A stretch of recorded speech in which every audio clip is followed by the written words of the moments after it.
AG ನ್ಯೂಸ್ಗೆ ಸ್ವಾಗತ. ಲಿಂಗಸಗೂರು ತಾಲೂಕಿನ ಉಪೇರಿ ಗ್ರಾಮದಲ್ಲಿ ಪ್ರತಿ ವರ್ಷದಂತೆ ಈ ವರ್ಷವೂ ಕೂಡ ಮೊಹರಂ ಹಬ್ಬವನ್ನ ಸರ್ವ ಧರ್ಮೀಯರ ಸಹಭಾಗಿತ್ವದಲ್ಲಿ ಶಾಂತಿ, ಸೌಹಾರ್ದತೆ ಹಾಗೂ ಸಂಭ್ರಮದಿಂದ ಆಚರಿಸಲಾಗಿದೆ. ಉಪೇರಿ ಗ್ರಾಮದ ಮೊಹರಂ ಹಬ್ಬದ ವಿಶೇಷ ಆಕರ್ಷಣೆಯಾಗಿರುವ ಮೋಡಿ ಆಟ ಈ ಭಾಗದಲ್ಲಿ ಹೆಸರುವಾಸಿಯಾಗಿದ್ದು, ಸುತ್ತಮುತ್ತಲಿನ ಅನೇಕ ಗ್ರಾಮಗಳಿಂದ ಸಾವಿರಾರು ಜನ ಆಗಮಿಸಿ ಆಟವನ್ನ ವೀಕ್ಷಣೆ ಮಾಡಿದ್ರು. ಗ್ರಾಮವು ಚಿಕ್ಕದಾಗಿದ್ರೂ ಎಲ್ಲ ಜಾತಿ ಧರ್ಮದ ಜನ ಒಗ್ಗಟ್ಟಿನಿಂದ ಹಬ್ಬವನ್ನ ಆಚರಿಸುವುದರ ಮೂಲಕ ಸಾಮರಸ್ಯದ ಸಂದೇಶ ಸಾರಿದ್ದಾರೆ. ಪ್ರತಿ ವರ್ಷದಂತೆ ಈ ವರ್ಷವೂ ಕೂಡ ಈಚನಾಳ ಗ್ರಾಮದ ಶ್ರೀ ಸಹದೇವಪ್ಪ ಕರಡಿ ಅವರ ನೇತೃತ್ವದಲ್ಲಿ ಮೋಡಿ ಆಟವನ್ನ ಅಚ್ಚುಕಟ್ಟಾಗಿ ಆಯೋಜನೆ ಮಾಡಲಾಗಿದ್ದು, ಸಾರ್ವಜನಿಕರ ಮೆಚ್ಚುಗೆಗೆ ಪಾತ್ರವಾಗಿದೆ. ಮೋಡಿ ಆಟದಲ್ಲಿ ರಾಮನಗೌಡ, ಶರಣಪ್ಪ ಪರಾಂಪುರ, ಶರಣಮುತ್ಯ, ಸಂಗಣ್ಣ ಕಮಲದಿನ್ನಿ, ಹನುಮಂತ ಕಳ್ಳಿ, ರಾಮಣ್ಣ ತಿಪ್ಪಣ್ಣನವರ, ಹನುಮೇಶ್ ದೇವಣ್ಣ, ನಾಗರಾಜ್ ಆನಹೊಸೂರು, ನಾಗಪ್ಪ ಬಿಜ್ಜೂರ್, ಹನುಮಂತ ಕಮಲದಿನ್ನಿ, ಗದ್ದೆಪ್ಪ ತುಂಬ, ಅಮರಗುಂಡಪ್ಪ ಕಮಲದಿನ್ನಿ, ಶರಣಬಸವ ವಾಲಿ, ಬಸವರಾಜ ಪರಾಂಪುರ, ಸಂಗಣ್ಣ ಆನಹೊಸೂರು ಸೇರಿ ಅನೇಕರು ಭಾಗವಹಿಸಿ ಕಾರ್ಯಕ್ರಮದ ಯಶಸ್ಸಿಗೆ ಸಹಕರಿಸಿದರು. ಮೊಹರಂ ಹಬ್ಬದ ಅಂಗವಾಗಿ ಗ್ರಾಮದಲ್ಲಿ ಶಾಂತಿಯುತ ವಾತಾವರಣ ನಿರ್ಮಾಣವಾಗಿದ್ದು, ಸಾರ್ವಜನಿಕರು ಪರಸ್ಪರ ಸಹಕಾರದೊಂದಿಗೆ ಹಬ್ಬವನ್ನ ಸಂಭ್ರಮದಿಂದ ಆಚರಿಸಿದರು.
ಉಪೇರಿ ಗ್ರಾಮದ ಸರ್ವ ಧರ್ಮೀಯರ ಐಕ್ಯತೆ ಮತ್ತು ಸೌಹಾರ್ದತೆಯ ಪರಂಪರೆ ಮತ್ತೊಮ್ಮೆ ಅನಾವರಣಗೊಂಡಿದೆ.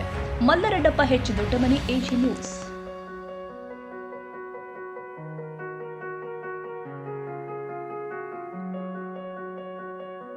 ಕನ್ನಡಿಗರ ಮೆಚ್ಚಿನ ನಿಮ್ಮ ಎಜೆ 24/7 ನ್ಯೂಸ್ ಕನ್ನಡ ವಾಹಿನಿ ಇದೀಗ ಟಿವಿಯಲ್ಲಿ ಲಭ್ಯ.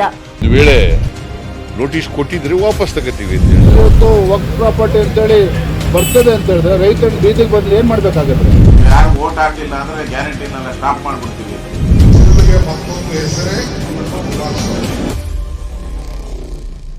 ಕರ್ನಾಟಕ ಮತ್ತು ದೇಶ ವಿದೇಶ 360 ಡಿಗ್ರಿ ಸುದ್ದಿ ಹಾಗೂ ಉತ್ತರ ಕರ್ನಾಟಕ ಬೆಳಗಾವಿ, ಬಾಗಲಕೋಟೆ, ಧಾರವಾಡ, ಹಾವೇರಿ, ಗದಗ, ಬಿಜಾಪುರ ಜಿಲ್ಲೆಯ ಕ್ಷಣ ಕ್ಷಣದ ವಿವರವನ್ನ ಪಡೆಯುವುದಕ್ಕೆ ಎಜೆ 24/7 ನ್ಯೂಸ್ ಕನ್ನಡ ವಾಹಿನಿಯನ್ನ ಲೈಕ್ ಮಾಡಿ, ವಿಡಿಯೋಗಳನ್ನ ಶೇರ್ ಮಾಡಿ, ಕಮೆಂಟ್ ಮಾಡುವ ಮೂಲಕ ನಮ್ಮ ವಾಹಿನಿಗೆ ಸಹಕಾರ ನೀಡಿ ಮತ್ತು ಚಾನೆಲ್ ಅನ್ನ ಸಬ್ಸ್ಕ್ರೈಬ್ ಮಾಡಿ. ಧನ್ಯವಾದಗಳು.